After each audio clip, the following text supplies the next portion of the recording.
ఈరోజే సంకష్టహర చతుర్థి. ప్రతి నెలలోనూ కృష్ణపక్షం చతుర్థి నాడు వచ్చే ఈ వ్రతం గణపతికి ప్రీతికరమైనది.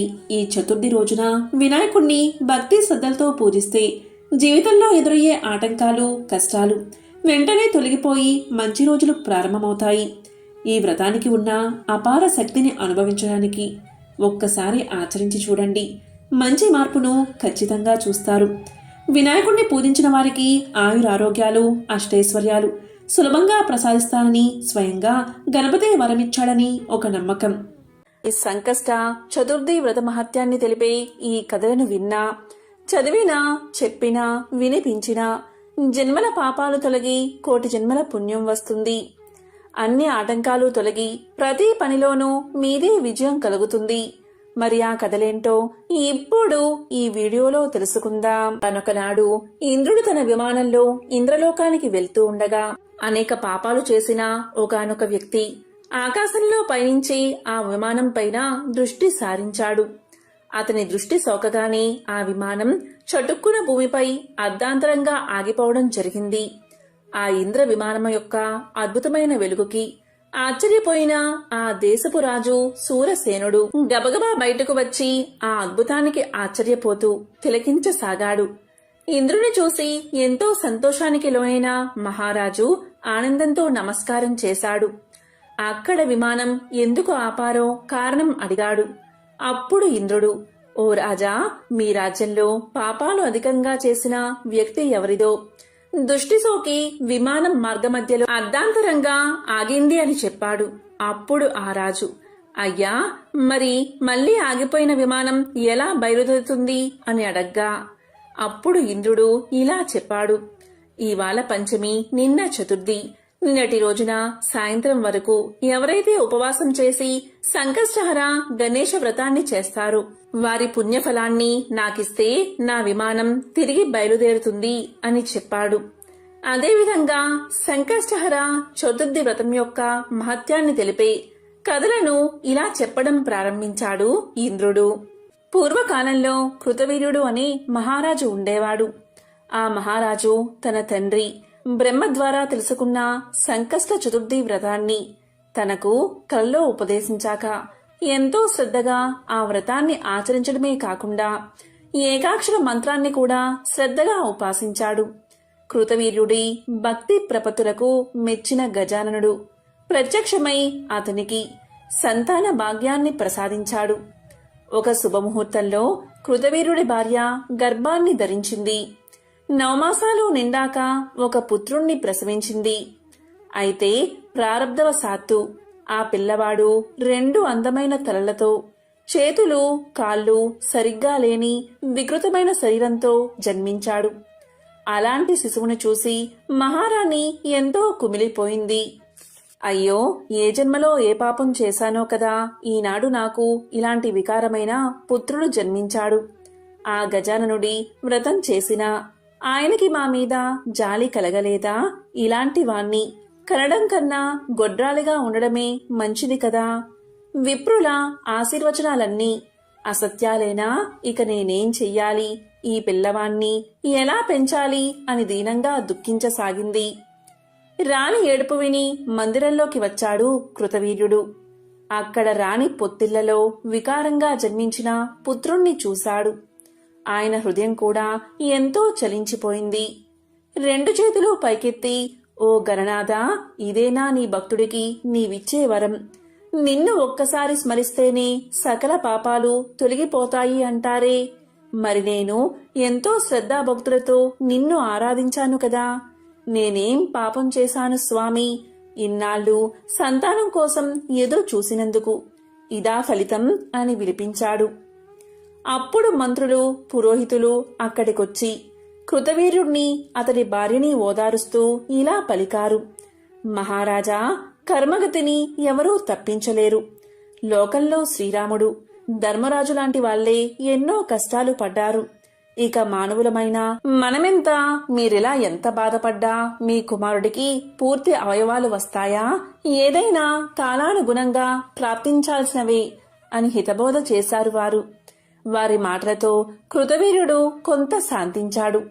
నెమ్మదిగా తాను ధైర్యాన్ని తెచ్చుకుని భార్యను కూడా ధైర్యం తెచ్చుకోమని చెప్పాడు. క్రమంగా ఆ దంపతులు పిల్లవాడి భారాన్ని గజాననుడికే వదిలేసి ఆ బాలుడికి యథోచిత సంస్కారాలు చేశారు. ఎంతో మంది విప్రులకి, పండితులకి, బీద సాదలకి అన్న వస్త్రదానాలు చేశారు. ఇలా 11 రోజులు గడిచాక తమ కుమారుడికి కార్తవీర్యుడు అనే పేరు పెట్టారు. నగరమంతా ఉత్సవాలు జరిపించారు. అందరికీ దాన ధర్మాలు చేశారు. ఎంతో ప్రేమగా పిల్లాన్ని పెంచసాగారు. ఆ విధంగా 12 సంవత్సరాలు గడిచాయి. ఒకనాడు దత్తాత్రేయుల వారు కృతవీరుడి ఆస్థానానికి వచ్చారు. దీంతో మహారాజు ఆయన్ని ఘనంగా స్వాగతించి అతిథి మర్యాదలు చేసి గౌరవించాడు. దత్తాత్రేయుల వారు సుఖంగా కూర్చున్నాక ఆయన పాదాల మీద పడి, మహాత్మా, మీ రాకతో మా రాజ్యమెంతో పవిత్రమైనది. మా జీవితాలు ధన్యమయ్యాయి. మీలాంటి పుణ్యాత్ముల దర్శనం దుర్లభం. ఎంతో పుణ్యం చేసుకుంటే గాని మీ దర్శనం లభించదు. స్వామి, నన్ను, నా కుటుంబాన్ని, నా రాజ్యాన్ని ఆశీర్వదించండి అని కోరాడు. ఇక దత్తాత్రేయుల వారు చిరునవ్వుతో ఇలా పలికారు. రాజా, నేను నీ కుమారుణ్ణి చూద్దామని వచ్చానయ్యా. ఏడి, ఇటు తీసుకురా అని అనగాని కృతవీర్యుడు పరిజనుణ్ణి పంపించి వికలాంగుడైన తన కుమారుణ్ణి దత్తులవారి దగ్గరికి తెప్పించాడు. స్వామి కార్తవీర్యుణ్ణి పరిశీలనగా చూశాడు.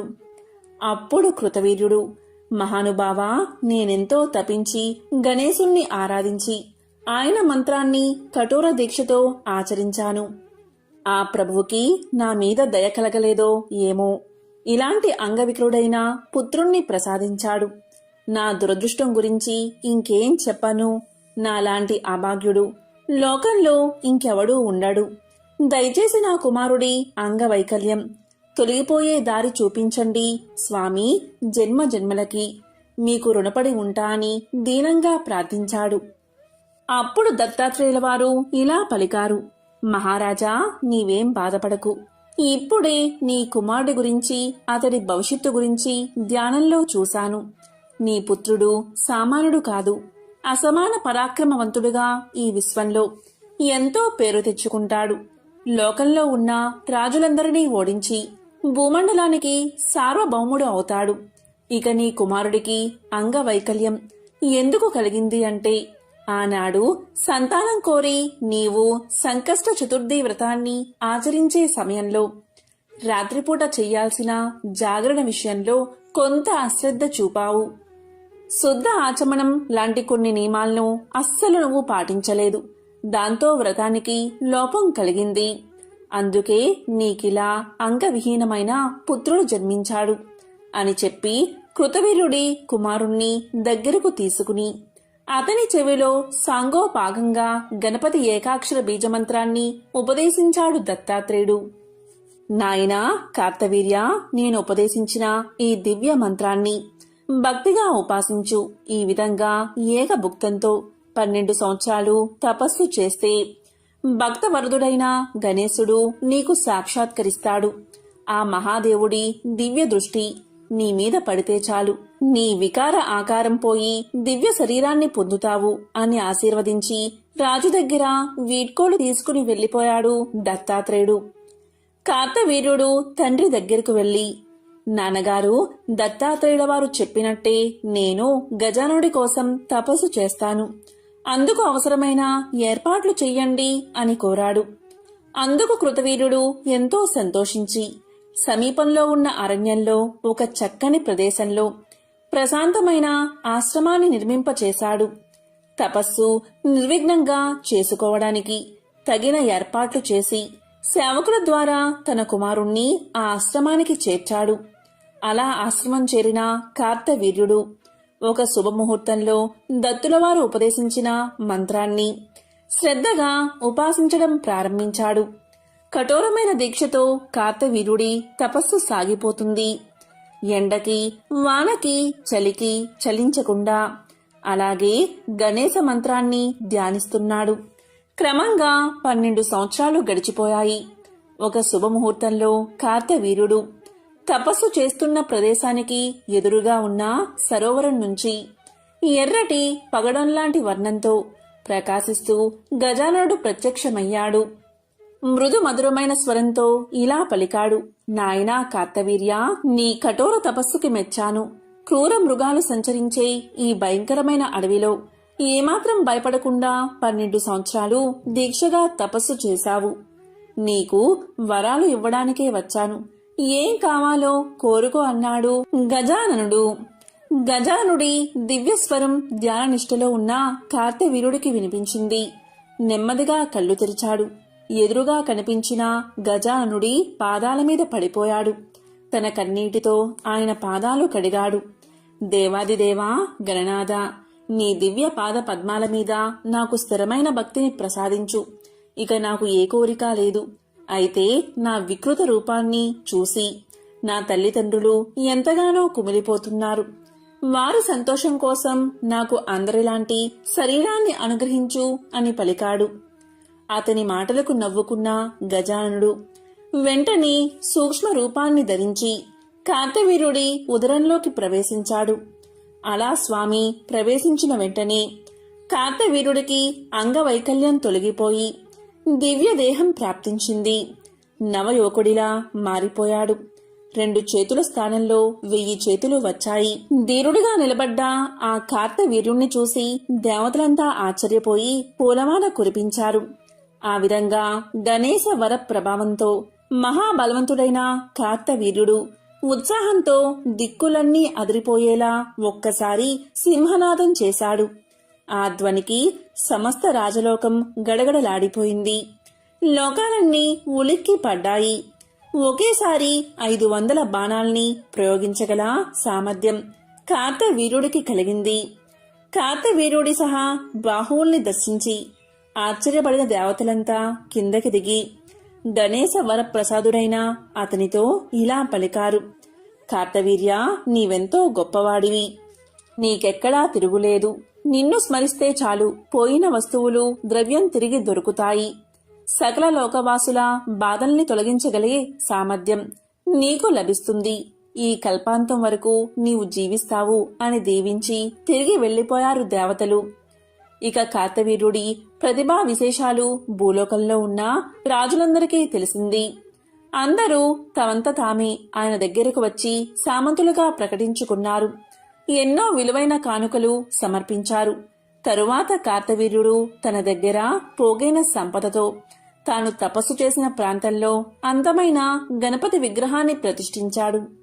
తాను ప్రతిష్ఠించిన స్వామికి ప్రమాణ గణపతి అన్న పేరు పెట్టి నిత్యం భక్తి శ్రద్ధలతో అర్చించసాగాడు. నాటి నుంచి ఆ దివ్యక్షేత్రం ప్రమాణ క్షేత్రం అనే పేరుతో సుప్రసిద్ధమైంది. ఆ క్షేత్రంలో చేసే తపస్సు సద్యో ఫలితాల్ని ఇస్తుంది. అక్కడే పూర్వం ఆదిశేషుడు భూభారాన్ని మోసే సామర్థ్యాన్ని, సర్వజ్ఞత్వాన్ని 1000 పడగల్ని గణేశుడి అనుగ్రహంతో పొందాడు. ఆ విధంగా తనకు వరాలు లభించిన ఈ క్షేత్రం మీద ప్రేమతో అక్కడికి వచ్చి తాను కూడా ఒక గణపతి ప్రతిమని స్థాపించాడు. ఆ మూర్తికి ధరణీధరుడు అనే పేరు. ఈ ధరణీధర మూర్తిని స్మరించిన వారికి సకల కార్యసిద్ధి కలుగుతుంది. కొంతకాలం తరువాత కార్తవీర్యుడు తల్లిదండ్రుల్ని చూడడానికి 1000 బాహువులతో తన రాజ్యాన్ని చేరుకున్నాడు. అంగవైకల్యంతో వెళ్లిన కుమారుడు సహస్ర బాహువులతో మహాబలవంతుడిగా తిరిగి వచ్చేసరికి ఆ రాజదంపతులు ఎంతో ఉప్పొంగిపోయారు. ఆ రోజు రాజ్యమంతా ఘనంగా ఉత్సవాలు జరిపించారు.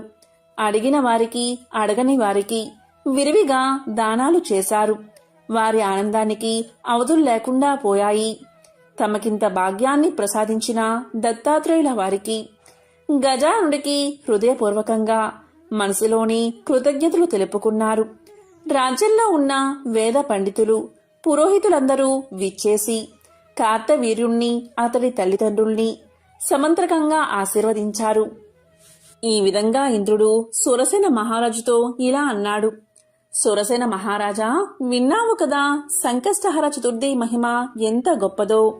ఈ వ్రత మహత్యం గురించి పూర్తిగా చెప్పడం సృష్టిలో ఎవరికీ సాధ్యం కాదు. సకల మానవాళికి మేలు కలిగించే ఈ వ్రతం కృతవీరుడి ద్వారానే ఈ లోకానికి తీసుకురాబడింది. ఇదెంతో పవిత్రమైనది. ఈ వ్రతం గురించి స్మరిస్తే చాలు సకల పాపాలు నశించిపోతాయి. ఈ వ్రతాన్ని చేయడం వల్లే రావణుడు మహావీరుడయ్యాడు. పాండవులు దీన్ని ఆచరించే కోల్పోయిన తమ రాజ్యాన్ని తిరిగి పొందారు. ఇక నీవు మా విమానం పైకెగిరే మార్గం చూడు అన్నాడు ఇంద్రుడు. ఇంద్రుడి ద్వారా గణేశ చతుర్థి వ్రతమహత్యాన్ని విన్న సురసేన మహారాజు ఎంతో సంతోషించాడు. తన భటుల్ని పిలిచి, మీరంతా మన రాజ్యంలో నలుమూలలకి వెళ్ళండి. ఇంటింటికి వెళ్లి సంకష్ట చతుర్థి వ్రతాన్ని ఆచరించిన వాళ్ళెవరైనా ఉంటే తక్షణమే ఇక్కడికి తీసుకురండి అని ఆదేశించాడు. వెంటనే రాజభటులు నగరంలోకి వెళ్లారు. ప్రతి ఇంటికి వెళ్లి ఆ ఇంట్లో ఎవరైనా చతుర్థి వ్రతాన్ని ఆచరించారా అని విచారించసాగారు.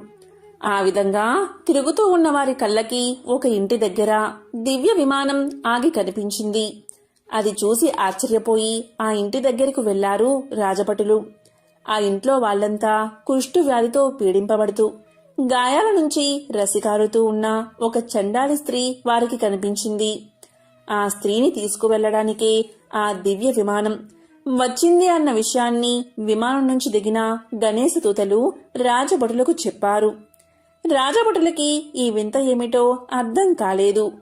వారు ఇలా పలికారు, ఓ గణపతి దూతలారా, ఈ స్త్రీని చూస్తేనే చాలా వికృతంగా జగుప్సాకరంగా ఉంది. పైగా చండాలి కూడా కదా. మరిలాంటి పాపిని తీసుకువెళ్లడానికి మీరొచ్చారేమిటి? అసలు ఈ దుస్థితి ఆమెకెలా కలిగింది? దయచేసి చెప్పండి అని ప్రార్థించారు రాజభటులు. అప్పుడు గణపతి దూతలు వారితో ఇలా పలికారు, ఓ రాజభటులారా, పూర్వం బంగాళమనే దేశంలో సారంగధరుడు అనే క్షత్రియుడు ఉండేవాడు. అతనికి ఒక కుమార్తె ఉంది. ఆమె పేరు సుందరి. ఎంతో సౌందర్యవతి. మునుల మనసుల్ని కూడా మోహింపచేసేంత అందమైనది ఆమె. అయితే ఆమె ప్రారబ్ధవశాన పెద్ద జానగా మారింది. జారత్వంతో యువకుల్ని పతితుల్ని చేస్తూ స్వేచ్ఛగా సంచరిస్తూ ఉండేది. ఇంటిని వదిలేసి ఒక వేశ్యలా నగరమంతా తిరుగుతూ కోరిన వాడితో రమిస్తూ కాలాన్ని గడిపేది. అలా విశృంఖలంగా తిరుగుతున్న సుందరి ఒకనాడు చిత్రుడు అనే యువకుణ్ణి వివాహం చేసుకుంది. వివాహమైనప్పటికీ ఆమె ప్రవర్తనలో ఏ మార్పు రాలేదు. అతన్ని కూడా మోసం చేసి అతడి ఆస్తినంతా తన విలాసాలకి ఖర్చు చేసేసింది. ఒకనాటి రాత్రి భర్త నిద్రపోతున్న సమయంలో సుందరి చక్కగా అలంకరించుకుని నెమ్మదిగా తన విటుడి దగ్గరకు బయలుదేరింది. అంతలో మెలకువ వచ్చిన చిత్రుడు తన భార్య బయటికి వెళ్తూ ఉండడం గమనించి ఆమె చెయ్యి పట్టుకుని ఆపాడు. ఓసి నీచురాలా, భర్తను నేనుండగా విటుడి కోసం వెళ్లి జారత్వం ప్రదర్శిస్తావా? నీకేమైనా బుద్ధుందా? నీవసలు సరైన ఆడదానివేనా అని తీవ్రంగా మందలించాడు. దీంతో భర్త మాటలు సుందరిలో ఉన్న ఆగ్రహాన్ని తట్టిలేపాయి. అప్పటికి తన ఆవేశాన్ని ఎలాగో ఆపుకుంది. కొద్ది రోజులు అయిన తర్వాత ఒకనాటి అర్ధరాత్రి చిత్రుడు నిద్రపోతున్న సమయంలో ఒక పెద్ద కత్తితో అతన్ని పొడిచి తన విటుడితో పారిపోయింది. మర్నాడు ఉదయం ఈ విషయాన్ని ఇరుగు పొరుగువారు తెలుసుకుని చిత్రుడి దీనస్థితికి జాలిపడి వారే అతనికి అంత్యక్రియలు చేయించారు. దీనంతటికీ కారకురాలైన సుందరి గురించి రాజుగారికి ఫిర్యాదు చేశారు. రాజు వెంటనే ఆమెను పట్టుకుని బంధించి తెమ్మని భటుల్ని పంపగా వారు దారి కాచి ఒకనాడు సుందరిని బంధించి రాజు ముందు నిలబెట్టారు. ఇక మహారాజు ఆమె చేసిన పాపాలకి మరణశిక్ష విధించాడు. భటులు వెంటనే దాన్ని అమలు చేశారు. సుందరి మరణించగానే యమదూతలు వచ్చి ఆమెను ఈడ్చుకుపోయి నరకలోకంలో పడేశారు. ఆ నరకంలో ఎన్నో రకాల యాతనలు పడుతూ తాను చేసిన తప్పుల్ని గుర్తు తెచ్చుకుంటూ ఎంతో దుఃఖించింది సుందరి. అలా నరకంలో ఒక కల్పాంతం వరకు శిక్షలు అనుభవించిన ఆమె తిరిగి ఒక చండాల స్త్రీగా కుష్టు వ్యాధితో మీ రాజ్యంలో జన్మించింది. ఒకనాడి చండాలి బాగా మద్యం తాగి మతి తప్పి భిక్షాటన కోసం ఇల్లిల్లు తిరుగుతూ చంద్రోదయ సమయానికి సంకష్ట చతుర్థి వ్రతం చేస్తున్న ఒకడి ఇంటి దగ్గరకు వెళ్ళింది. అక్కడ వారు పెట్టిన గణేశుడి ప్రసాదాన్ని భుజించింది. ఆ సమయంలో గణేశుణ్ణి మనసారా స్మరించింది. ఆనాడు ఈమె చేసిన పుణ్యం కారణంగాని గణేశ లోకానికి వెళ్లే అర్హత సంపాదించుకుంది. అందుకే ఈమెని సశరీరంగా తీసుకువెళ్లడానికి వచ్చాం అన్నారు గణేశ దూతలు. ఈ కథనంతా విన్న రాజభటులు తమ రాజు తమని ఎందుకు పంపింది, ఇంద్రుడి విమానం ఎలా కూలిపోయిందో, అది తిరిగి పైకి లేవాలంటే ఏం చెయ్యాలి అన్న విషయాన్ని మొత్తం గణపతి దూతలకు చెప్పి, ఓ గణేశ దూతలారా, మా ప్రభువు ఇంద్రుల వారికి మాటిచ్చాడు. ఇంద్రుడు కూడా దేవలోక ప్రభువే కదా. మీరు దయతలచి ఈ చండాల్ని మాతో పంపిస్తే ఈమె చేత చతుర్థి వ్రత దర్శనం ద్వారా ఆమెకు లభించిన పుణ్యాన్ని దారపోయించి ఇంద్రుడి విమానాన్ని తిరిగి వెళ్లిపోయేలా చేస్తాం. దయచేసి మా మాట మన్నించండి అని కోరారు. అప్పుడు గణపతి దూతలు ఇలా పలికారు, ఓ రాజభటులారా, ఈమెను మీతో పంపడం కుదరదు. అందుకు మా ప్రభువు అనుమతి లేరు. ఇక మీరు వెళ్ళొచ్చు అంటూ ఆ చండాల స్త్రీని నెమ్మదిగా తమ విమానం ఎక్కించారు. విమానం ఎక్కి ఎక్కడంతోటే ఆమెకి దివ్య శరీరం ప్రాప్తించింది. మంగళనాదాలు వినిపిస్తూ ఉండగా గణేశ దూతలు ఆమెతో సహా గణపతి లోకానికి బయలుదేరారు. ఈ విషయాన్ని పరుగున వెళ్లి సూరసేనుడికి చెప్పారు భటులు. అంతలో గణపతి లోకానికి వెళ్తున్న విమానం నలువైపులా దివ్య కాంతుల్ని వెదజల్లుతూ నింగిలోకి ప్రయాణిస్తూ వారికి కనిపించింది. ఆ విమానంలోంచి దివ్య రూపాన్ని ధరించిన చండాలి ఒక్కసారి కిందకి చూసింది. ఆమె దివ్య దృష్టి ఇంద్రుడి విమానం మీద పడింది. అంతే, ఆమె పుణ్య ప్రభావంతో ఇంద్రుడి విమానం పైకి లేచింది. ఈ దృశ్యాన్ని చూసి అందరూ ఆశ్చర్యపోయారు. ఇక సూరసేనుడు ఇంద్రుడికి వీడ్కోలు చెప్పి ఈ వింతను తలుచుకుంటూ అంతఃపురానికి వెళ్లిపోగా దివ్య శరీరాన్ని ధరించిన చండాలి గణపతి లోకాన్ని చేరుకుంది. ఇంద్రుడి ద్వారా సంకష్ట చతుర్థి గొప్పతనాన్ని విన్న సూరసేనుడికి తాను కూడా ఆ దివ్య వ్రతాన్ని చేసి గణేశుడి అనుగ్రహం పొందాలి అన్న సంకల్పం కలిగింది. తన మందిరానికి చేరుకుని వెంటనే కులగురువైన వశిష్ఠుల వారికి కబురు పెట్టాడు సూరసేనుడు. ఆయన రాగానే అర్ఘ్యపాద్యాలతో సత్కరించి, మహానుభావా, గురుదేవా, నేనిటీవలే ఇంద్రుడి ద్వారా సంకష్ట చతుర్థి వ్రతం గొప్పతనం తెలుసుకున్నాను. దయచేసి తమరు మంచి ముహూర్తం నిర్ణయించండి. నాక్కూడా ఆ వ్రతాన్ని చెయ్యాలని ఉంది అని కోరాడు సూరసేనుడు. వశిష్ఠుడు ప్రశాంతంగా ఇలా పలికాడు, మహారాజా, వచ్చే మాఘమాసంలో బహుళ పక్షంలో వచ్చే చతుర్థి ఎంతో విశేషమైనది. ఎందుకంటే ఆ రోజు మంగళవారం కూడా కలిసి వచ్చింది. ఆ రోజు కనుక నీవు వ్రతాన్ని చేస్తే నీవనుకున్న సంకల్పాలన్నీ నెరవేరతాయి అని చెప్పి ఆశీర్వదించి వెళ్లిపోయాడు.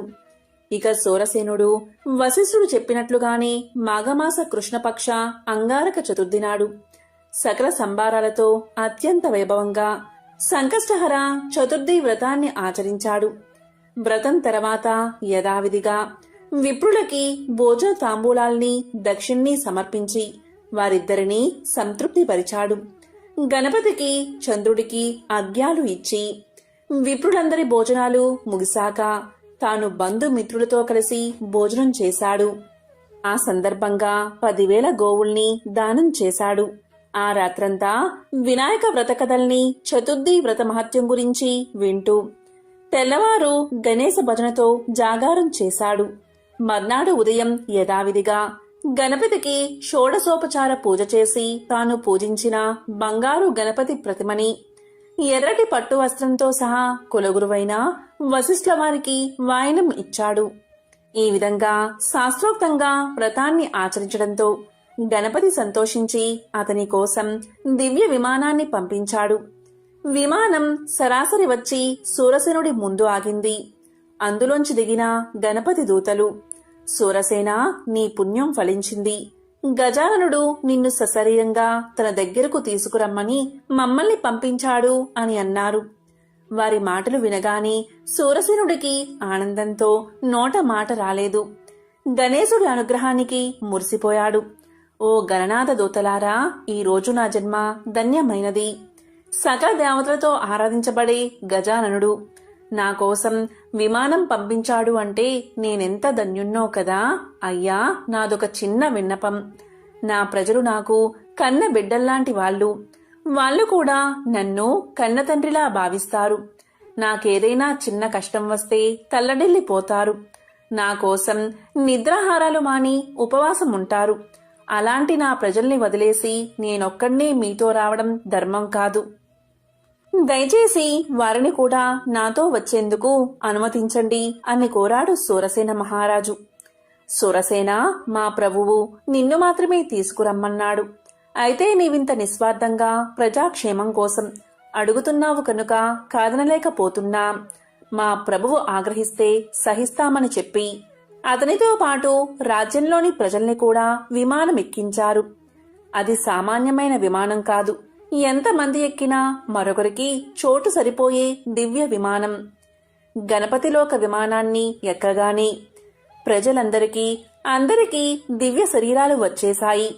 అందమైన వస్త్రాల్ని, ఆభరణాల్ని పొందిన వారంతా ఆహా, ఏమి మా భాగ్యం అని పొంగిపోయారు. ఇదంతా మన మహారాజుగారి దయే, అందుకే మనకి భాగ్యం పట్టింది అని ఉప్పొంగిపోతూ శూరసేనుణ్ణి గొప్పగా కొనియాడారు. ఆ సమయంలో గణపతి దూతలు విమానాన్ని పైకి లేపడానికి ప్రయత్నించారు. అయితే అది నేల మీద నుంచి ఒక్క అంగుళం కూడా పైకి లేవలేదు. కారణం ఏమిటా అని విమానమంతా పరిశీలించగా అందులోకి ఒక కుష్ఠరోగి ఎక్కాడు. అప్పుడు ప్రజలంతా రాజుతో, మహారాజా, ఆ రోగిని దింపేస్తే విమానం పైకి ఎగురుతుంది. మీరు అనుమతి ఇస్తే దింపేస్తామని అభ్యర్థించారు. గణపతి దూతలు కూడా అది నిజమేనని చెప్పి కుష్ఠరోగిని దింపాలని ప్రయత్నం చేశారు. అప్పుడు శూరసేనుడు ఇలా పలికాడు. గణనాథుడి దూతలతో ఇలా అన్నాడు, ఈ దీనుణ్ణి వదిలి నేను మీతో రాలేను. దయచేసి మీరంతా మా ఇద్దరినీ వదిలేసి వెళ్ళిపోండి. లేదా ఈ కుష్ఠరోగి ఎవరు, అతడికి రోగం ఎందుకొచ్చింది, ఏం చేస్తే అది తొలగిపోతుంది అన్న విషయాలు చెప్పి పుణ్యం కట్టుకోండి అని ప్రార్థించాడు. ఇక శూరసేనుడి అభ్యర్థన విన్న గణపతి దూతలు అతడి ధర్మగుణానికి మెచ్చుకుని విమానంలోని కుష్ఠు వ్యాధిగ్రస్తుడి వృత్తాంతాన్ని ఇలా వివరించారు. ఓ మహారాజా, ఈ వ్యాధిగ్రస్తుడు పూర్వజన్మలో గౌడ దేశంలోని ఒక నగరంలో ఉత్తమ కులంలో జన్మించాడు. అతని తల్లి పేరు సాకిని, తండ్రి దుర్వాడు అనేవాడు. లేకలేక కలిగిన తమ బిడ్డకి బుధుడు అనే పేరు పెట్టుకున్నారు. ఒక్కగానొక్క పుత్రుడు అవడంతో ఆ తల్లిదండ్రులు అతన్ని ఎంతో గారాబంగా పెంచారు. అతి గారాబం వల్ల బుధుడు దుర్వ్యసనాలకు లోనయ్యాడు. యుక్త వయసు రాగానే అతనికి సావిత్రి అనే అందమైన కన్యతో వివాహం జరిపించారు. వివాహం జరిగినప్పటికీ బుధుడి ప్రవర్తనలో మార్పు రాలేదు. వేశ్యాలోలుడై భార్యని వదిలేసి ఆమెతోనే కాలం గడుపుతున్నాడు. ఒకనాడు ఇంట్లో ఉన్న ఆభరణాలన్నీ తీసుకుపోయి వేసతో సహా ఎటో వెళ్లిపోయాడు. కడుపు తీపి చంపుకోలేక ఆ దంపతులిద్దరూ కొడుకు కోసం నగరమంతా వెతకడం ప్రారంభించారు. దారిన పోయే వాళ్ళందరినీ అడుగుతూ తిండి తిప్పలు మాని పిచ్చివాళ్ళలా తిరుగుతున్నారు. ఒకనాడు వారికి దారిలో భీముడు అనేవాడు ఎదురై, అయ్యా, నా పేరు భీముడు. మీరు మీ కుమారుడు బుధుడు నాకు తెలుసు. వాడిప్పుడు ఒక వేసవల్లో చిక్కుకుపోయాడు. అందరినీ వదిలేసి ఆమెతోనే జీవిస్తున్నాడు. అలాంటి వాడి గురించి మీరెందుకు బాధపడుతున్నారు? మీరిలా తిరగడం వ్యర్థం. ఇంటికి వెళ్ళిపోండి. వాడు మీతో రానేరాడు అని చెప్పాడు. ఆ మాటలు వినగానే దూరుడికి ఆగ్రహం వచ్చింది. భార్యని ఇంటికి పంపించి ఆ వేశ్యాగృహం ఎక్కడుందో తెలుసుకుని అక్కడికి వెళ్ళాడు. లోపలికి వెళ్లి చూసేసరికి బుధుడు హాయిగా వేశ్యతో కలిసి మద్యం సేవిస్తూ సరస సల్లాపాలు ఆడుతున్నాడు.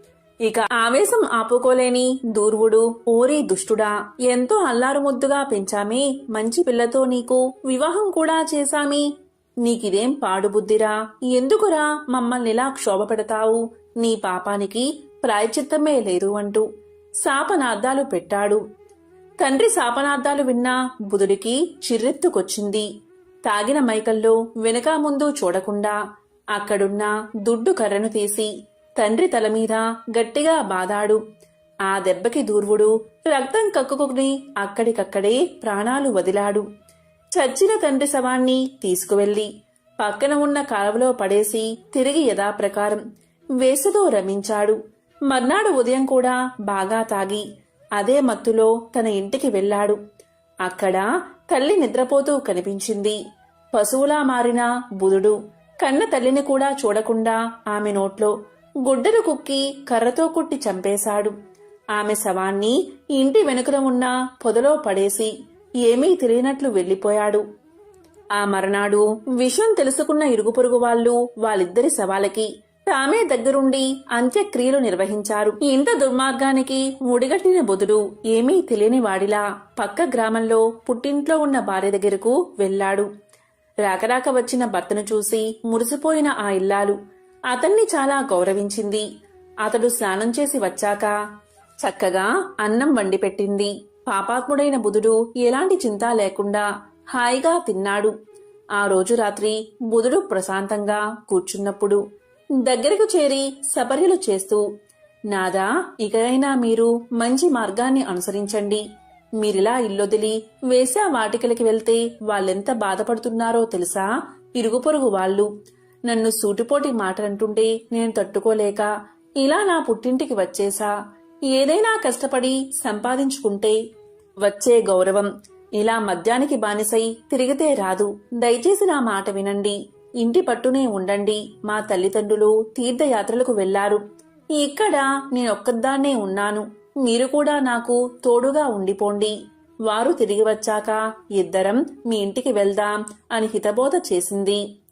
బుధుడికి భార్య మాట వినేసరికి చిర్రెత్తుకొచ్చింది. ఒసే, ఎంత ధైర్యమే! నీవు ఏదో భార్యవు కదా, చూసి పోదామని వస్తే నాకే నీతులు బోధిస్తావా? నా ఇష్టం, నేనెవరితో అయినా తిరుగుతాను, ఏదైనా చేస్తాను. చెప్పడానికి నువ్వెవరు? నా దారికి అడ్డొస్తే నీ ప్రాణాలు తీస్తా అన్నాడు.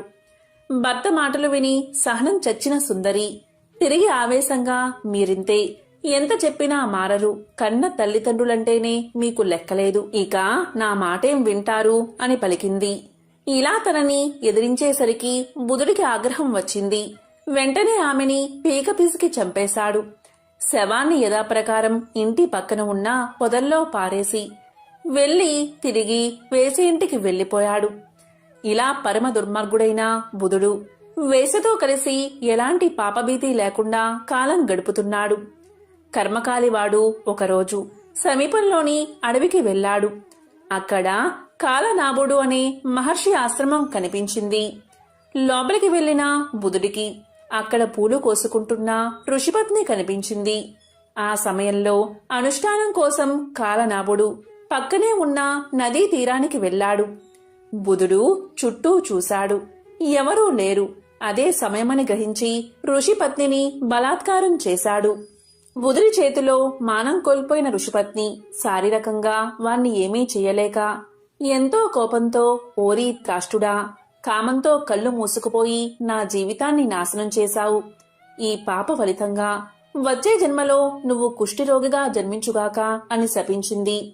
దాంతో భయపడిపోయిన బుధుడు తిరిగి వేసే ఇంటికే వచ్చేశాడు. ఆనాటి నుంచి అతని చెవుల్లో ఋషిపత్ని అన్న మాటలే వినిపించసాగాయి. వచ్చే జన్మలో కుష్టి వ్యాధిగ్రస్తుడిగా పుడతాను అన్న దిగులతో మంచం పట్టి కొన్నాళ్లకు చనిపోయాడు. ఇక యమదూతలు వచ్చి అతన్ని నరకానికి తీసుకుపోయి అత్యంత భయంకరమైన శిక్షల్ని అనుభవించేలా చేశారు.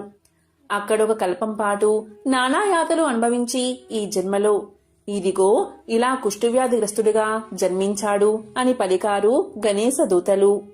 ఇదంతా విన్నా సూరసేనుడికి ఎంతో ఆశ్చర్యం కలిగింది. దూతలారా, దయచేసి నా మాట మన్నించండి. ఈ దౌర్భాగ్యుడి పాపానికి తగిన పరిహారాన్ని చెప్పండి. ఎందుకంటే మనం ఇతల్ని వదిలేసి వెళితే ఒక్కడైపోతాడు అని ప్రాధేయపడ్డాడు. ఇతరుల్ని కూడా తరింప చెయ్యాలి అనే త్యాగబుద్ధి కలిగిన రాజు మాటలకి కరిగిపోయిన గణేశ దూతలు, రాజా, నీ మాట కాదనలేక పోతున్నా. ఈ నికృష్టుడి పాపం పోవాలి అంటే గణేశుడి 4 అక్షరాల దివ్యనామాన్ని నీలాంటి ఉపాసకుడు వాడి చెవులో పఠిస్తే ఆ దివ్యనామ శ్రవణంతో వాడు చేసిన మహాపాపాలన్నీ నశించిపోతాయి అని చెప్పారు. ఇక సూరసేనుడు ఎంతో సంతోషించి వెంటనే ఆ కుష్ఠరోగి దగ్గరకు వెళ్లి అతని చెవిలో గజానన అనే 4 అక్షరాల గణపతి నామాన్ని పఠించాడు.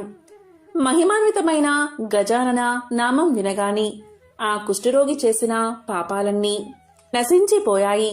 అందరూ ఆశ్చర్యంగా చూస్తూ ఉండగా అతడి శరీరం మీదున్న పుల్లన్నీ మాడిపోయి దివ్య శరీరం ప్రాప్తించింది. అందమైన యువకుడిగా మారిపోయాడు. మహారాజు ఎంతో సంతోషించాడు. అప్పుడు గణపతి దూతలు సునాయాసంగా విమానాన్ని పైకి లేపగా అందరూ కలిసి గణేశ లోకానికి చేరుకున్నారు.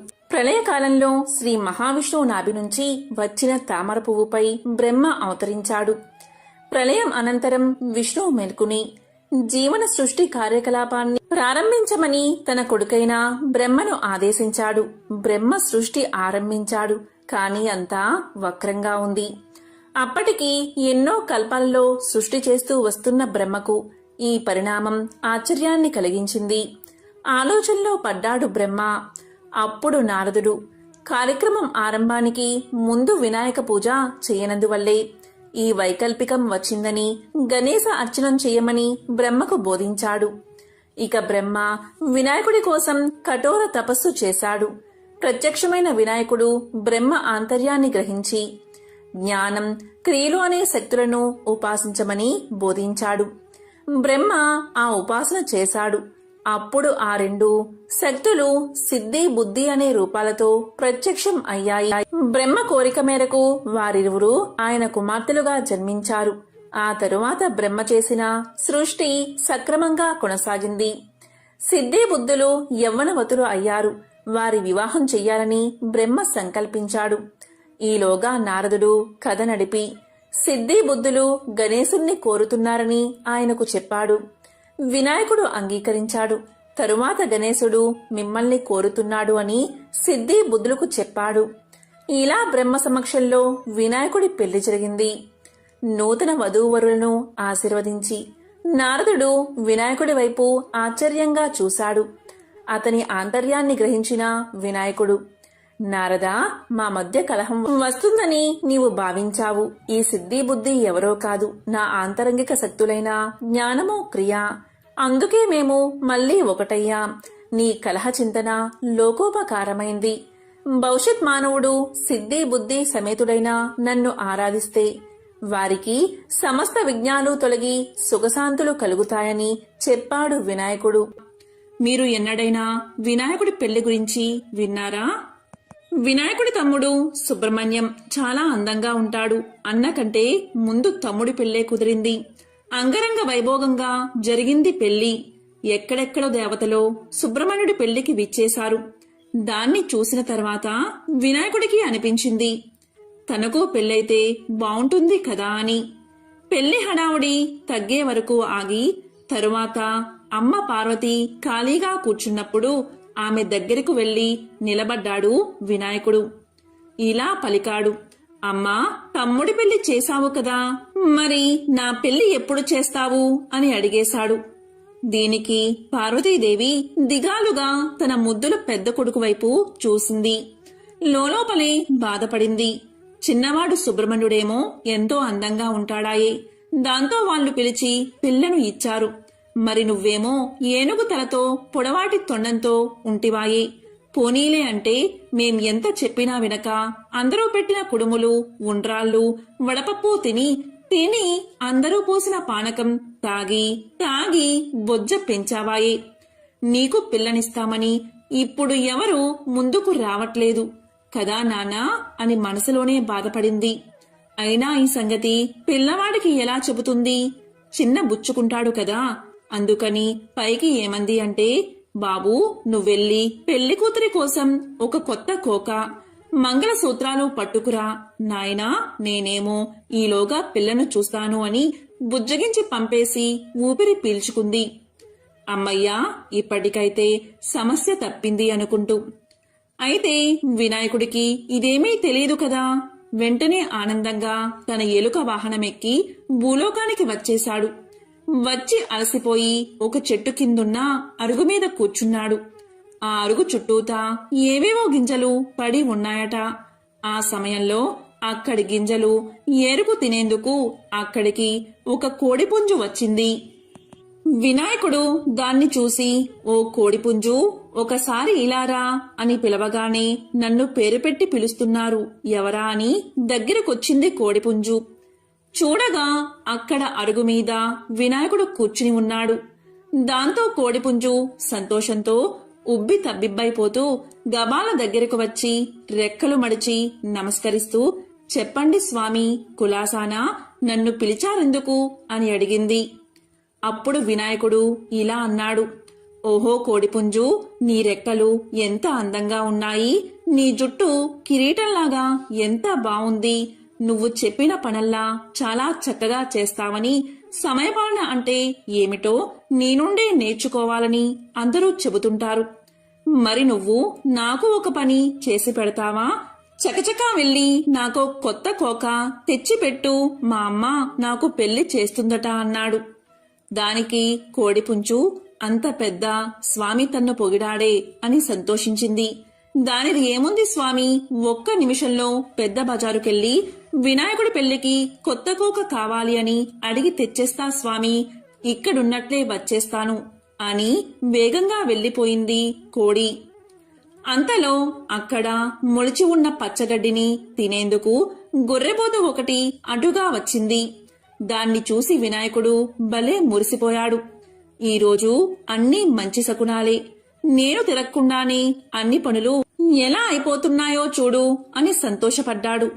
ఓ గొర్రెపోతూ, నాకో పనిచేసి పెట్టరాదు, త్వరలో నా పెళ్లి జరగనున్నది, దానికోసం నువ్వు కంసాలి దగ్గరికెళ్లి మంగళసూత్రాలు చేయించుకురా, వెంటనే వెళ్ళు అని చెప్పాడు. దానికి గొర్రెపోతూ, ఓహో అలానా స్వామి, అయితే మాకు పప్పన్నం దొరుకుతుందన్నమాట, ఇదిగో ఇప్పుడే వెళ్లి తెస్తాను, అందెంతలోకి మీరడిగారని చెప్పి ఇప్పుడే కంసాలి దగ్గరికి వెళ్లి పట్టుకు వచ్చేస్తాను చూడండి అంటూ వెళ్ళింది. వినాయకుడు అక్కడే ఓ కునుకు తీశాడు. ఆయన లేచి చూసేసరికి సాయంకాలమైంది. పోయిన వాళ్ళు ఇద్దరూ ఇంకా తిరిగి రాలేదు. ఇక దాంతో వినాయకుడే మెల్లిగా ఎలుక వాహనం ఎక్కి బయలుదేరాడు, ఇద్దర్నీ వెతుక్కుంటూ. కొంత దూరం వెళ్లేసరికి కోడిపుంజు కనిపించింది. ఏమే కోడిపుంజు, నా కొత్త కోక ఎక్కడా అని అడిగాడు దాన్ని. అప్పుడు కోడిపుంజు ఇలా పలికింది, స్వామి, మీకోసం కొత్త కోక తీసుకువస్తున్నానా, అంతలో అక్కడ నాకు ఒక జొన్నకంకి కనిపించింది. దాన్ని చూడగానే విపరీతంగా ఆకలి వేసింది. ఒక్క కంకి తినేసి వద్దామని మీ కొత్త కోకను పక్కన పెట్టి కంకి తినేసి వచ్చాను. అలా చేసేసరికి అక్కడ కోకలేదు. దాంతో ఇక మధ్యాహ్నం నుంచి దాన్నే వెతుకుతూ తిరుగుతూ ఉన్నానయ్యా అని చెప్పింది. దాంతో వినాయకుడు ఇలా అన్నాడు, చూడు కోడిపుంజు, నువ్వు కొత్త కోక తీసుకువస్తేనే నా పెళ్లి, అందుకని త్వరగా వెళ్లి వెతుకురా, లేకపోతే ఎలుక చేత నిన్ను కొరికించేస్తా, జాగ్రత్త అని బెదిరించాడు. దాంతో కోడిపుంజు కొత్త కోకో అని అరుచుకుంటూ ఆ కొత్త కోక కోసం ఈనాటికి వెతుకుతూనే ఉంది. పాపం ఆ అరుపేనట మనకు కొక్కరొక్కో అని వినబడేది. కోడిపుంజు కోక తేకపోయేసరికి ఇక సరేలే అని వినాయకుడు గొర్రెను వెతుకుతూ ఆ బజారు ఈ బజారు తిరిగాడట. అనుకున్నట్లుగానే గొర్రెపోతు ఎదురయ్యింది. స్వామి కోపంగా, ఏ గొర్రెపోతూ, నా తాలిబొట్టెక్కడా అనగానే అది వణికిపోతూ, స్వామి తమరు అడిగారని చెప్పగానే కంసాలి కనకయ్య తాలిబొట్టు చేసి ఇచ్చేశాడు. ఆ తర్వాత వస్తూ ఉంటే నాకు ఆకలి వేసింది. ఆ సజ్జ చేలో గడ్డి తిండు ఒక్క క్షణం ఏమారాను. అంతలోనా ఎవరో ఆ తాలిబొట్టు కాజేశారయ్యా అని భయపడుతూ చెప్పింది గొర్రెపోతూ. వినాయకుడికి మహా కోపం వచ్చేసింది. నువ్వు త్వరగా వెతికి తెచ్చివ్వు, నా పెళ్లి జరగాలి అంటే ఆ తాళి కావాల్సిందే అనేశాడు కోపంగా. అలాగే స్వామి అని గొర్రెపోతూ పాపం ఆనాటి నుండి ఈనాటి వరకు వంచిన తల ఎత్తకుండా ఆ తాలిబొట్టు కోసం వెతుకుతూనే ఉంది. అయినా ఏం చేస్తాం, ఈ రోజు వరకు కూడా అటు తాలిబొట్టు కాని ఇటు కొత్త కోక గాని రానేలేదు. దాంతో మరి వినాయకుడి పెళ్లి జరగనేలేదు. పైపెచ్చు వినాయకుడి పెళ్లికి 1000 విఘ్నాలు అన్న సామెత కూడా పుట్టింది. సంకష్టహర చతుర్థి వ్రతమహత్యాన్ని తెలిపే ఈ కథలను విన్నా, చదివినా, చెప్పినా, వినిపించినా జన్మల పాపాలు తొలగి కోటి జన్మల పుణ్యం వస్తుంది, సకల శుభాలు కలుగుతాయి. ఓం గజాననాయ నమః, ఓం లంబోదరాయ నమః, ఓం గం గణపతియే నమః.